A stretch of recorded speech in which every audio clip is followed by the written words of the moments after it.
Timer 10 minutes.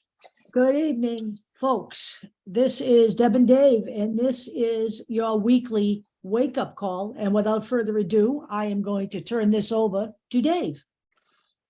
Okay, so anyone who is watching social media, who has watched TikTok videos, who has watched YouTube videos, knows about the Brittney Griner situation. I am not going to go the same route as many TikTokers or YouTubers and talk about her situation and Paul Whelan's situation and Trevor Reed's situation and all of that and try to compare, because that is the trap. That is the Russia propaganda trap. Right now, we are in a trap of Russian propaganda. There is someone who has been working for DeSantis for a while now. Her name is Christina Pushaw. We have mentioned her before. She is a very powerful player. She also happened to work for the Russian government as a propagandist. It is a powerful tool. What I would like you to do, in these sources, we have a story. Yes, it's from Fox News, but it has a video in it of Russian propaganda, a Russian news outlet talking about the Brittney Griner Victor Bout exchange. And the news outlet fed directly, just basically put an IV directly into the vein of the American public and stated that Brittney Griner was released because she was an elite, she was black, she was a woman, and she was gay. And on top of that, she was liberal and did not like America, blah, blah, blah, blah, blah. That was not why she was released. She was released because she was illegally detained, and Joe Biden was able to get her released. It was a negotiation. I do not believe that Joe Biden came into this blind thinking that he was going to come out of this unscathed in terms of popular opinion, and I don't think he cares. It is an American citizen who was unjustly accused of something, or the crime way outweighed the punishment. The punishment way outweighed the crime, rather. Now, Paul Whelan has been in prison since 2018. Donald Trump had a chance to get him out, and he didn't, and then turned around and criticized the Biden government for the way it was handled. He also criticized the Biden government for not getting Paul Whelan out. But the fact of the matter is that Donald Trump showed little to no interest in him while he was in office, in spite of his friendly nature with Vladimir Putin. So, you know, like everything else coming from the right and coming from Donald Trump, it's just more garbage. I don't even know where to go with that. I made my own video about it this morning and posted it. So I am going to try to stay away from the partisan stuff, but we will say that if Mr. Trump wants to go the we're unpatriotic route, we have some fodder for him. We have an insurrection. If he wants to go the trade was uneven, I have some pardons that he made of some very violent criminals. The Blackwater, the Blackwater team, for instance. So if we want to go that route, we can go that route. But what I want to do is what Joe Biden was focused on, and that is getting more U.S. nationals out. I have information here on more U.S. nationals, more U.S. citizens, one who was detained in Cuba.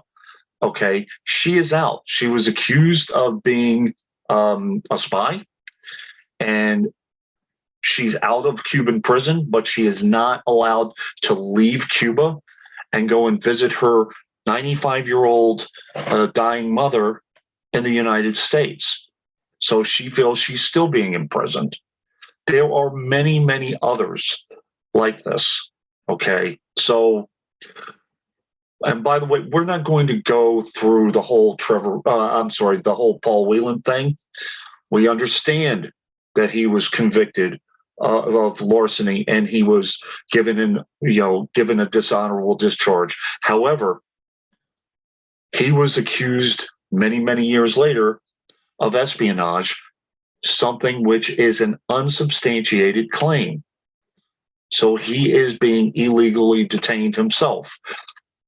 Biden is trying. He did not get a dishonorable discharge. Okay, it was not that severe. It was a severe enough reprimand for him to have his benefits affected, but it was not as bad as a dishonorable discharge. Okay. You know what? These terms are being, I don't want to get into weeds on it, but these terms are being, basically he was charged with larceny. But I heard of duty, by the way, and using someone else's social security number. There were a number of things he was blamed for, but he was given, I forget, a bad behavior discharge. I believe that's what I heard bad discharge. Someone actually did in the news call it a dishonorable discharge. So it was not an honorable discharge. Let's just put it that way. Right. So he's not blameless, but at the same time, he doesn't deserve this. Right. Okay. Mostly he doesn't deserve this because they have no proof, evidence that he did what the Russians say they did, to be honest with you. And, my only beef with all of this from the right is the positioning of Brittney Griner as a throwaway, someone who doesn't love her country, while we hold Paul Whelan up as some kind of, hero because he was a Marine, when in fact because he was in the military. Yeah, they're both just people. Okay, and that feeds into the whole Russian propaganda thing, into valuing one over the other, treating it as a baseball card trade kind of a thing, as opposed to Victor Boot, who's called the Merchant of Death, and the names and all of that, who, by the way, would have been eligible for a release in about between 6 and 7 years. I think it was 2029. So, and he already served 10 years. Right. And so, he's actually been detained since 2008. They didn't count those years. So let's just use some perspective. As I said, I have a lot of sources in here, and a lot of people who basically made the statement, the WNBA, this organization I'm speaking of, who basically said, we are very happy that Brittney Griner has been released. However, we are disappointed that Paul Whelan was not. And we hope that all illegally detained U.S. nationals be released as soon as possible. That's the message there. Not this one should be, she hates her country because she didn't want to stand for the national anthem, blah, blah, blah. No. We support our citizens and we support fair trials. That's it. That's what we got. Yep. And in closing, the very things that are coming out of Russian propaganda are the very reasons why the GOP is so in a twist over this whole thing. Because she's Black, because she's outspoken, because she's a woman, because she's gay, because she's woke, as Donald Trump Jr. put it. You know what? Donald Trump Jr., his father is an insurrectionist and does not love his country. Okay, what he loves is his power. So and by the way, one quick thing, I hope I have 30 more seconds. MTG calling for Biden's impeachment over this. Have fun with Kyle Rittenhouse. Have a wonderful day. All right, we'll see you guys on the long show.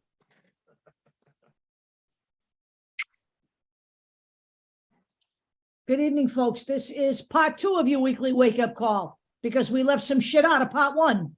And here we go. So I mentioned a very important group, and I didn't name the group. So I'm going to name the group now so you can take a look at it, because we can't do sources in TikTok. The name of the group is the James W. Foley Legacy Foundation. This is named after a journalist who was working in Syria, kidnapped and beheaded by ISIS, August 19th, 2014. And I'm going to do some screenshots. Let's do some screenshots, maybe. Screen shares, rather. So Did I put that on? you did. Oh, yeah. So this is the James W. Foley Legacy Foundation. This is James Foley. They have several different things they work on. The one thing they work on is to help protect and to help facilitate safety for journalists, so this kind of thing doesn't happen. So this is a whole safety curricula, system, program. There's another thing where you're advocating for the freedom and release and return of all American U.S. nationals held hostage or wrongfully detained. And they have a list here. Each one of these, Paul Whelan is one of them, each one of these has their own individual story. Paul Rose Abegina, sorry for butchering the name. He helped release 1,200 people in Rwanda. He was arrested on bogus charges and is still being held. We have a teacher who was arrested, Alina Lopez. She was arrested on espionage charges, held in Cuba. She has recently been released from prison, but she has not been allowed to leave Cuba. She has a 95-year-old mother. She's trying to get back to America to visit her mother before her mother passes away. So each one of these individuals has a story. Okay. So the last thing I wanted to say is this is the official statement from the James W. Foley Legacy Foundation on the release of Brittney Griner, and this is completely and utterly rational and fair. The James W. Foley Legacy Foundation welcomes the news that Brittney Griner has been released from her unjust detention in Russia and is returning to the United States. This is the moment that every family whose loved one is being held hostage or unjustly detained overseas dreams of, says Foundation founder and president Diane Foley. We sincerely appreciate the Biden administration intense diplomatic efforts to bring Brittney home safely. However, continued Ms. Foley, it is heartbreaking that Paul Whelan is not also on that flight home with Brittney. The Foley Foundation urges the Biden administration to relentlessly press for Paul's swift release from Russia, where he has been unjustly held since December 28, 2018. Even as we celebrate Brittney's return, our hearts are with Paul, the Whelan family, and the families of all who are still being held overseas this holiday season. I do not know the relation of Diane Foley to James Foley, but obviously she's a family member. Every family member is affected. So when you have a family member detained like this, the percentage is 100% if it's your family member. So it's a completely fair assessment. Same thing. Paul Whelan's family said the exact same thing. So if you want to truly get involved in the release, if you want to do more than just complain on Twitter and help these families, I would contact the Whelan Foundation. And that's pretty much it. But let's see how many people do that. Yeah. I'm pretty sure most people are going to just stay around and complain on Twitter. How dare she sit down during the national anthem? Yeah, Yeah, whatever. Yep. Have a wonderful weekend, everyone. How dare they fucking force the national anthem down our throat? How about that approach? Hold on. I'm going to stop this right now before I get carried away.